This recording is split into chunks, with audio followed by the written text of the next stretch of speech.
Streaming. Hi, good morning. How's everybody doing today on this Tuesday? We are beginning writing part two. I'm glad you're here. I hope you were here for writing part one. If not, welcome. And after this, we will have science. Today, in part two, we're focusing on writing a strong counterclaim. And so when we do that, we are wanting to acknowledge that we have written that acknowledge the claim and the rebuttal. So let's take a look at that today and begin.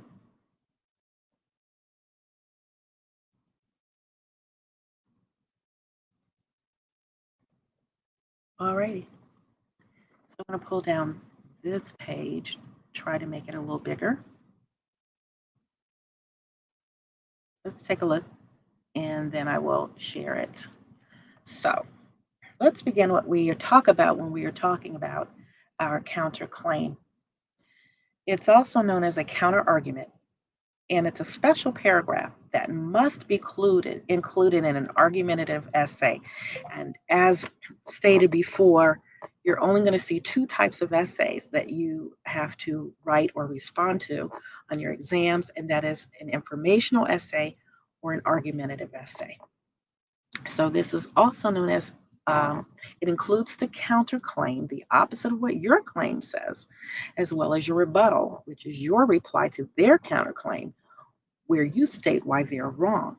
So we're going to use this form here to create a counter argument and rebuttal for these sample arguments. And I'm going to work through all of them because you're going to see topics like this on your exam. As a matter of fact, I saw very similar to the last exams that were given. So let's take a look at the first one. My claim, thesis, or argument, which is, they're calling it chicken foot because it builds with a counterclaim and a rebuttal. So here's my first argument, and it is that violent video games should be prohibited. The counterclaim, what the other side believes, or the opposite argument, as that violent video games should not be prohibited.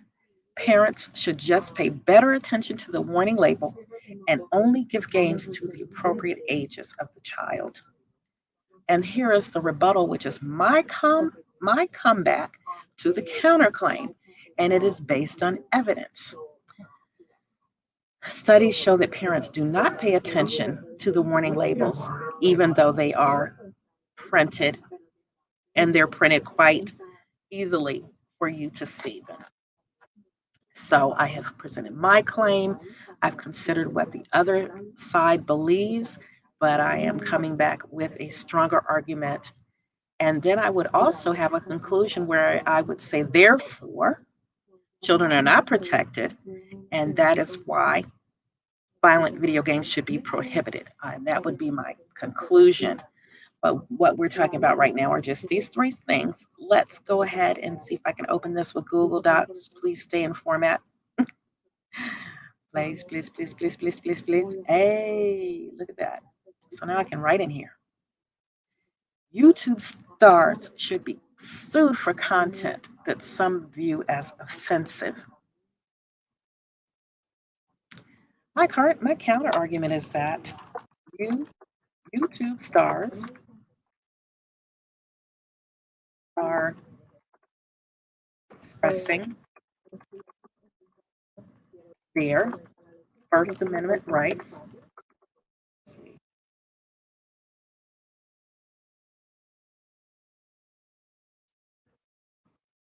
The freedom of speech.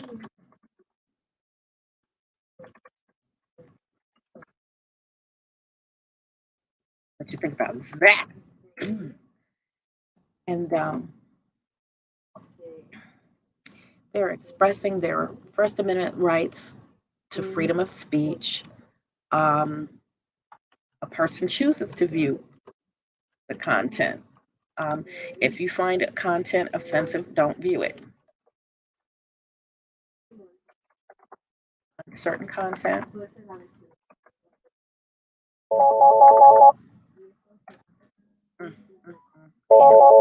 Can't get that. I need to do.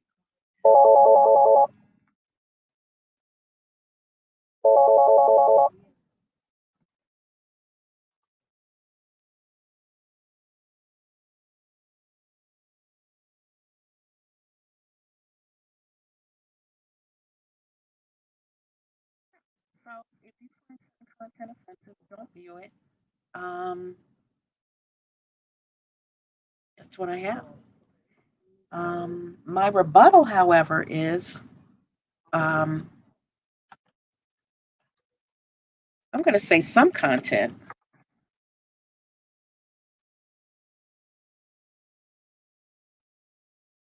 is harmful to viewers.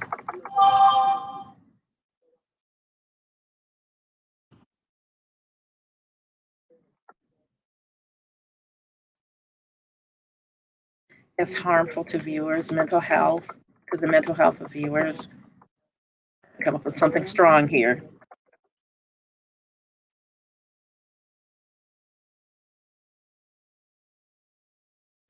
And some of it can reinforce negative stereotypes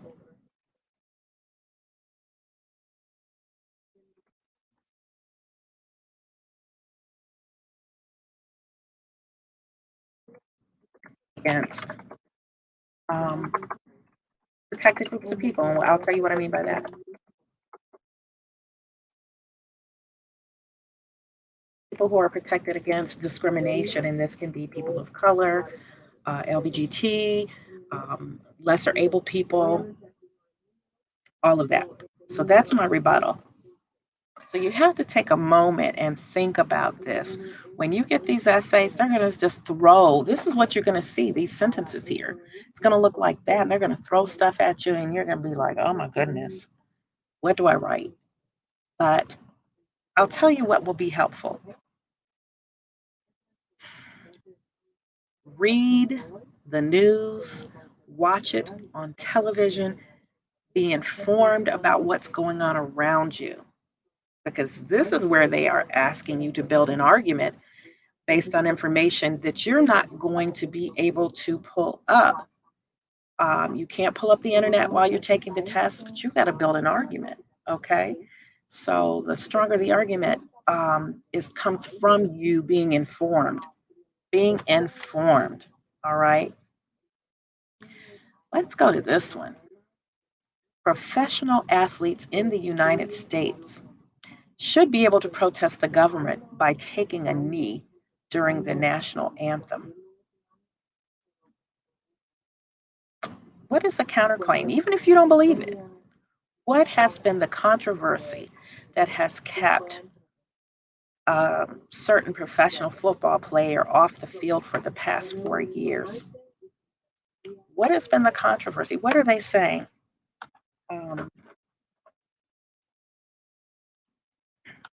Professional athletes, though this is not true, should not make political statements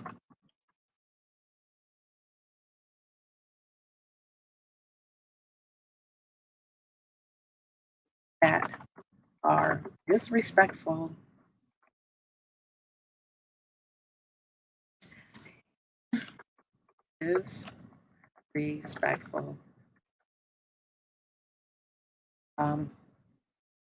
to our country.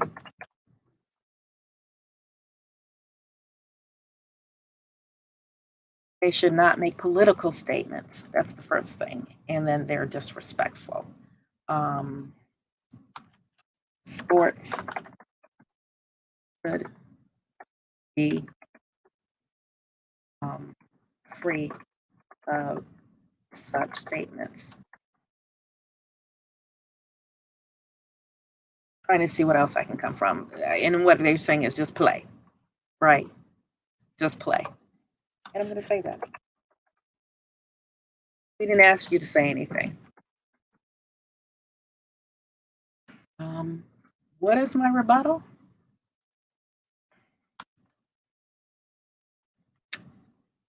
Protest of the United States government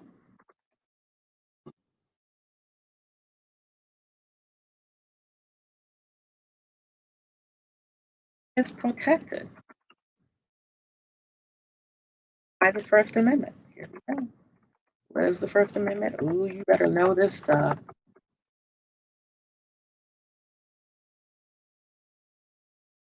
Of the Constitution.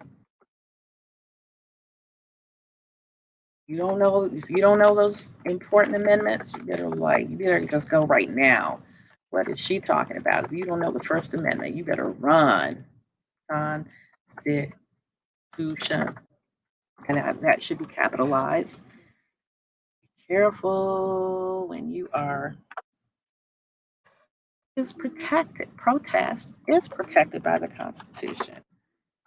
Athletes, and they have been protesting during Olympic Games, during football games. Also, taking a knee is something that has been done by religious leaders. Taking a knee, praying while going to make nonviolent protests. Um,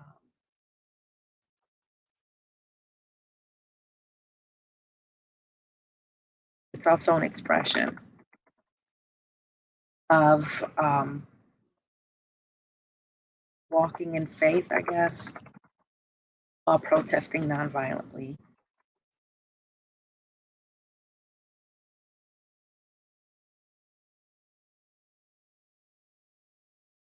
What's she talking about?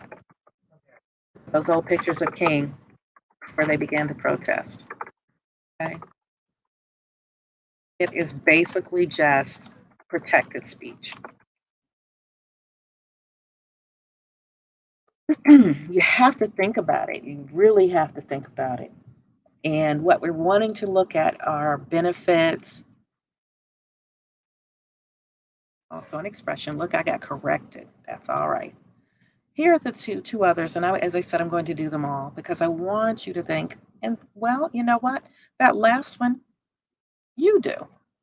The production and sale of tobacco in the United States should be banned. Well, tobacco farmers have to make a living, have a right to make a living. That's my quick argument. Well, it is the best argument. I'd have to take some time and think about it before I just put something to paper and set and press submit, right? You're taking time, you're making good, sound, logical arguments, but they have a right to make a living by selling a product to, um, to consenting adults, to adults, I guess.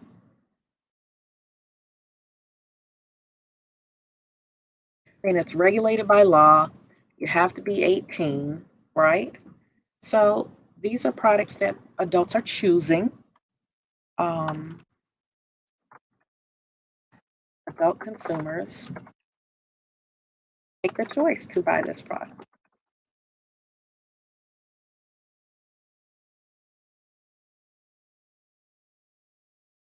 Okay. Um, and I'm also going to say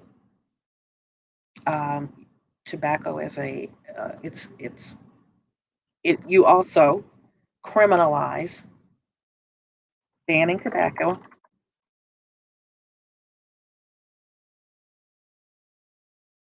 criminalizes certain members of society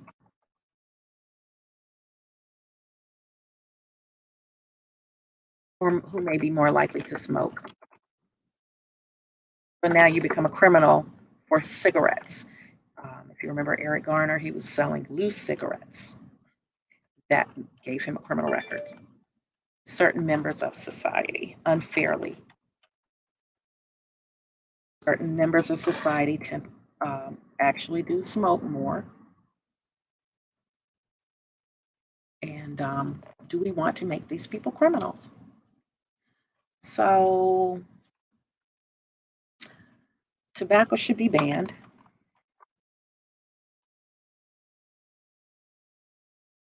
because of the health cost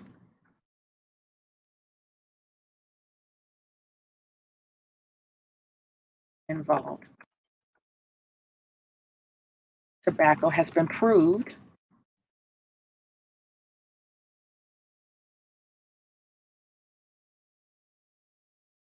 to um, cause cancer, different types of cancer: throat, lung, mouth, tongue.